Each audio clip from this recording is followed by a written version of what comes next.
Hello मुलांनो, गणिताच्या topic wise PYQ पुस्तकानंतर आपलं बुद्धिमत्तेचं टॉपिक वाईज पीवायक्यू पुस्तक कालच रिलीज झाले.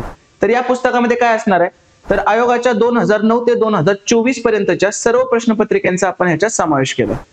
तर 2009 ते 2024 मधील 122 प्रश्नपत्रिका त्याची विभागणी आपण 37 टॉपिक मध्ये केलेली आहे, की ज्याच्यामध्ये जवळजवळ 1545 प्रश्नांचा समावेश आहे. तर या पुस्तकाची मांडणी आपण अशा पद्धतीने केली आहे की आयोगाचा पॅटर्न कसा कसा बदलत चाललाय तो तुम्हाला कळावा. प्रत्येक टॉपिकच्या पुढे तुम्हाला एक QR कोड दिसेल, तो स्कॅन केला की तुम्हाला पर्टिक्युलर टॉपिक कशा पद्धतीने हँडल करायचं आहे, त्याची कन्सेप्ट काय, त्याच्या वेगवेगळ्या मेथड्स काय, त्याचे शॉर्टकट्स काय, हे तुम्हाला त्या छोट्याशा व्हिडिओमध्ये कळून जाईल. प्रत्येक प्रश्नांचं आपण डिटेल स्पष्टीकरण दिलेलं आहे. रद्द झालेले प्रश्न का रद्द झालेत हे सुद्धा आपण पुस्तकामध्ये सांगितलेलं आहे. तर एवढ्या सगळ्या प्रश्न पत्रिकांमधील 1545 म्हणजे सगळे प्रश्न एका ठिकाणी असलेलं हे आता महाराष्ट्रातील एकमेव पुस्तक आहे. तर पुढील तुमच्या सर्व परीक्षांसाठी हे पुस्तक तुम्हाला फायद्याचं ठरणार आहे. तर नक्कीच तुम्ही हे पुस्तक एकदा हातात घेऊन बघा. All the very best. Thank you so much.